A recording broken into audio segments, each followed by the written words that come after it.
ওরা 235 পেয়েছিল না, ওই রেকর্ড দিদি ভাঙবে ভাঙবে। দিদি প্রত্যেকবার কিছু না কিছু রেকর্ড ভাঙে, এবারও রেকর্ড ভাঙবে। কোনো ওয়ার্ডে ওরা জিতবে না, বিজেপি জিতবে না। আমি 11 বছর আমার ওয়ার্ডে যেভাবে কাজ করেছি, আমাকে দিদি পাঠিয়েছিল, ভোটাররা সব আমার সঙ্গে আছে, আমাকে দু হাত তুলে আশীর্বাদ দেবে। হাইয়েস্ট ভোটে মমতা ব্যানার্জি এখান থেকে লিড নেবেন, মিলিয়ে নেবেন। আমার আপনার টক্করেই এখানে কেউ নেই, এটাই বলতে যাচ্ছে? একদম।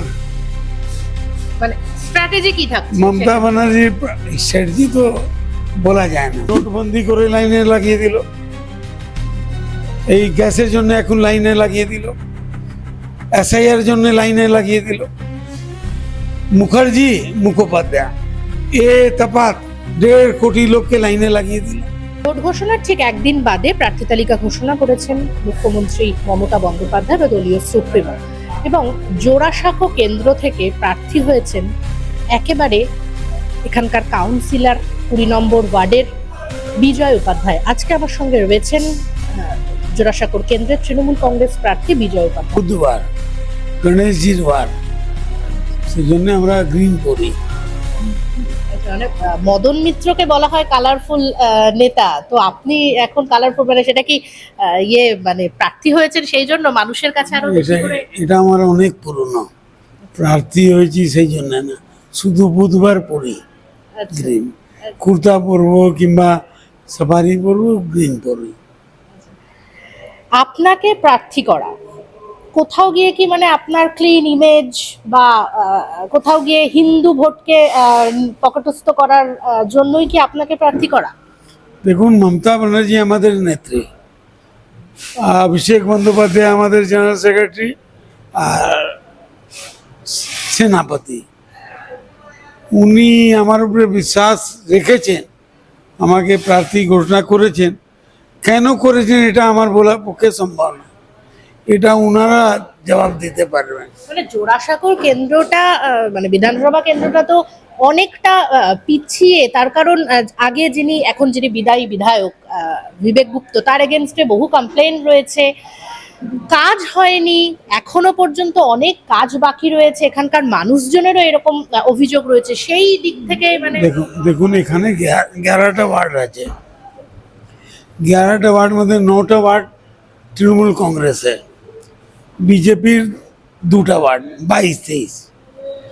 আমি এখানকার ভূমিপুত্র, যখন থেকে জন্ম নিয়েছি, জন্ম নেওয়ার সময় 23 নম্বর ওয়ার্ডে থাকতাম, যে বিজেপির ওয়ার্ড। তারপরে যখন বয়স আমার হলো 11 বছর না 8 বছর, তখন আমি চলে এলাম এই 41 নম্বর ওয়ার্ডে। তখন থেকে 41 নম্বর ওয়ার্ডে এখন পর্যন্ত, আজ পর্যন্ত এখানেই আছি। এখানে Marwari relief society hospital, Matrimangal hospital, দুটোই কমিটিতে আমি আছি। আজ থেকে না, বিগত 40 বছর ধরে। ঠিক আছে, মানে কোথাও গিয়ে যে কাজ হয়নি এটা স্বীকার করছেন তো? মানে আগের বিধায়ক তিনি না আমাদের কাউন্সিলররা কাজ করেছে। কি বলছেন আপনি? 9টা ওয়ার্ডে কোনো আমার কন্টেস্টই নেই। 9টা ওয়ার্ডে আমি কোথাও কন্টেস্ট দেখতে পাচ্ছি না। 2টা ওয়ার্ডে আছে, ওখানে ওদের পেছাবো, রেজাল্ট মিলিয়ে নেবেন। কোনো ওয়ার্ডে ওরা জিতবে না, বিজেপি জিতবে না। সাধারণ মানুষ তো বলছে যে উন্নয়ন হয়নি, রাস্তায় জল জমছে। জল জমছে তো আমি তো কাউন্সিলর, আমার অভিজ্ঞতা আছে 11 বছরে। কাজ করব, সমস্যার সমাধান করব, জল জমবে না। হ্যাঁ, এটা বিধায়ক হয়ে আপনি এলে করবেন, কিন্তু আগের বিধায়ক তার মানে তো কাজ হয়নি। কিন্তু মমতা বন্দ্যোপাধ্যায় আমাকে তো দায়িত্ব এখন দিয়েছেন দিদি। এবার তো আমি তো কাজ করব ইলেক্ট হওয়ার পরে। হ্যাঁ, কিন্তু আমার কাজ বলবে দিদি। যখন দিদি, দেখুন, আমি যদি দিদিকে না দেই, আমি যদি না জানাই, তাহলে কাজ হবে কি করে? যেরকম আমার ওয়ার্ড 20 নম্বর, কোথাও গিয়ে বিবেক গুপ্ত ফেলিওর, সেই জন্যই আপনাকে টিকিট দাও। এটা ভুল বার্তা যাচ্ছে। বিবেক গুপ্তা একদম কাজ করিনি, এটা বলা উচিত না। হয়তো ওর কাছে কিছু মেসেজ পৌঁছয়নি, কিংবা কোনো কারণ বাস ওই দিকে ধ্যান দেয়নি, কিন্তু কাজও করেছে, এটা বলবেন নাকি একদম কাজ করে। কিন্তু এলাকায় সাধারণ মানুষের অভিযোগ যে বিধায়ককে কাছেই পাননি তারা। দেখুন, ও মানে তিনি নিজের ব্যবসা নিয়েই ব্যবসায়ী মানুষ, উনি সানমার্গ এখানে ওনার ছিল পেপার, উনি সানমার্গের চিফ এডিটর ছিলেন, কাজ করেছে, করেনি এটা না, কিন্তু যেভাবে সময় কোথাও গিয়ে আমি একটু খামতি রয়ে গেছে। যেভাবে সময় মানুষের জন্য দেওয়া উচিত, একটা ব্যবসায়ী হিসাবে হয়তো উনি দিতে পারেননি, এটা আপনি বলতে পারেন, কিন্তু কাজ করেনি এটা বলা উচিত না, সময় দিতে পারেন। সেক্ষেত্রে আপনি ওটা- যেহেতু পুরো আমি টোটালি আমি রাজনীতির মানুষ, আমি 11 বছর আমার ওয়ার্ডে যেভাবে কাজ করেছি, আমাকে দিদি পাঠিয়েছিল, ওখানে কে কাউন্সিলর ছিল জানেন আপনি? সুধাংশু শীল, উনি এমপি ছিলেন, উনি এমএলএ ছিলেন, উনি এমআইসি ছিলেন কর্পোরেশনকে। 2010-এ লেফট ফ্রন্ট ওনাকে মেয়র মুখ রেখে ইলেকশন লড়েছিল। আমাকে 15-এ যখন দিদি ওখানে পাঠায়, আমি ওনাকে প্রথম ধাপে 4700 ভোটে হারিয়েছি। কিন্তু আপনি বিজেপিকে হারাবেন বলছেন, সেখানে এই এলাকার যিনি একদম কংগ্রেসের সন্তোষ পাঠক, তিনিও তো রিসেন্টলি বিজেপিতে চলে গেলেন। সেক্ষেত্রে কোথাও গিয়ে কি কালকেই 25 নম্বর ওয়ার্ডের বিক্রম সিং যে word president Congress committee join করলো টিএমসি। কংগ্রেস আর তো টিএমসি হয়ে যাবে, চিন্তা করছেন কেন? কিন্তু সন্তোষ পাঠকের তো এই আপনার এই সন্তোষ এরিয়ায় আমার- যথেষ্ট সন্তোষ আমার ছোট ভাই, ঠিক আছে, কিন্তু আমার মনে হয় না কি এখানে কোনো আমার ক্ষতি হবে। ভোটাররা সব আমার সঙ্গে আছে, আমাকে দু হাত তুলে আশীর্বাদ দেবে। কিন্তু বিজেপি শুভেন্দু অধিকারী বিরোধী দলনেতা, মমতা, তিনি শুনে, বারবার করে বলেছেন যে মমতা- জোড়াসাঁকো সিটটা নাকি তাদের হয়ে গেছে। মমতা ব্যানার্জি ডেভেলপমেন্টের কাজ, ওই কাজ নিয়ে মানুষের কাছে আমি যাচ্ছি, আর দু হাতে মানুষ আশীর্বাদ আমাকে দিচ্ছে, আর হাইয়েস্ট ভোটে মমতা ব্যানার্জি এখান থেকে লিড নেবেন, মিলিয়ে নেবেন আমার। কিন্তু বিজেপি তো দাবি করছে জোড়াসাঁকো সিটটা নাকি একদম বিজেপির হয়ে গেছে, মানে ওরা জিতে রয়েছে জোড়াসাঁকোতে। ভাই বলবে কেউ ইলেকশনে দাঁড়িয়েছে, ও বলবে আমি হেরে গেলাম, হয় এটা নির্দলও বলবে আমি জিতছি। कोई नहीं है टक्कर में, क्यों पड़े हो चक्कर में? মানে আপনার টক্করেই এখানে কেউ নেই, এটাই বলতে চাচ্ছে। एकदम মানে স্ট্র্যাটেজি কি থাকছে? ममता बनर्जी स्ट्रेटजी तो বলা যায় না। এখন ডেভেলপমেন্টের কাজ যা দিদি করেছে, ডেভেলপমেন্টের কথা ওই যখন কাজ আপনি নিয়ে- বলছেন, সেক্ষেত্রে তো দেখুন, আজকে বহু দুর্নীতিও সামনে এসেছে তৃণমূল কংগ্রেসের। দুর্নীতি ভার্সেস উন্নয়ন কোথায় গিয়ে আটকাবে না মনে হচ্ছে? যদি কেউ দুর্নীতি করে থাকে, মমতা ব্যানার্জি ওনাকে রিহাই দেননি।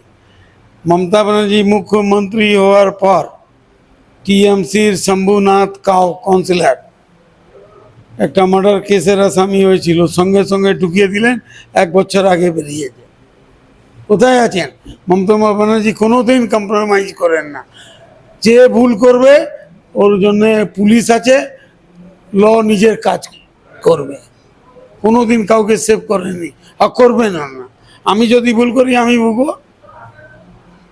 ভোটের স্ট্র্যাটেজিটা যদি একটু বলতেন।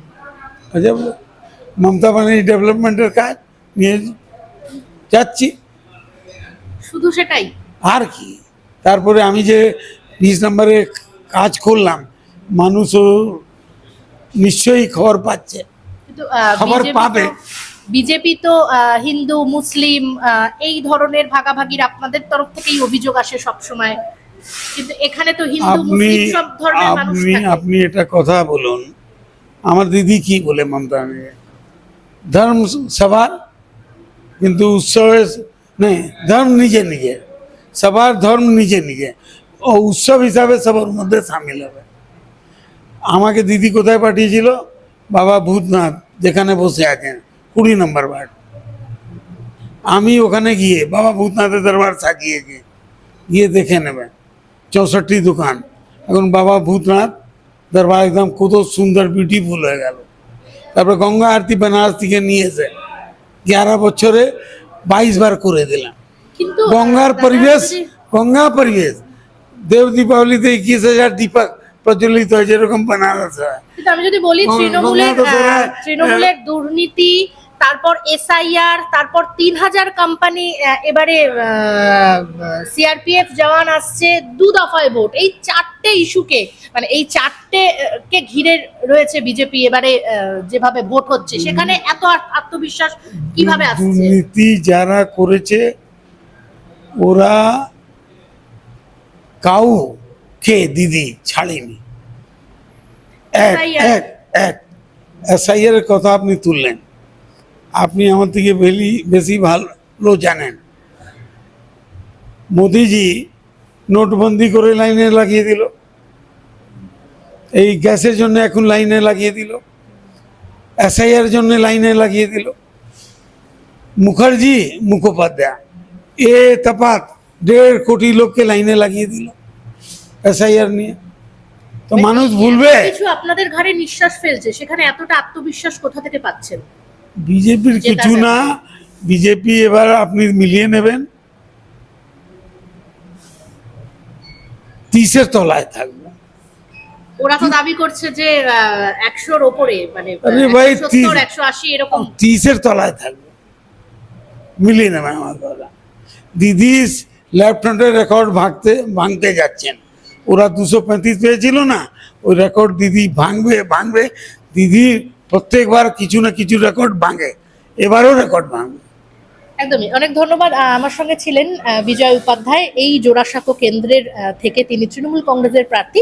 তার কোনো এখানে টক্করই নেই, তিনি সেটাই মনে করছেন এবং জেতার ব্যাপারে 100% নিশ্চিত। এবং তিনি আরো যেটা ইন্টারেস্টিং বললেন যে বিজেপিকে 30-এই আটকে দেবে। ক্যামেরায় জয়ের সঙ্গে নিবেদিতা, বাংলা হান্ট, কলকাতা।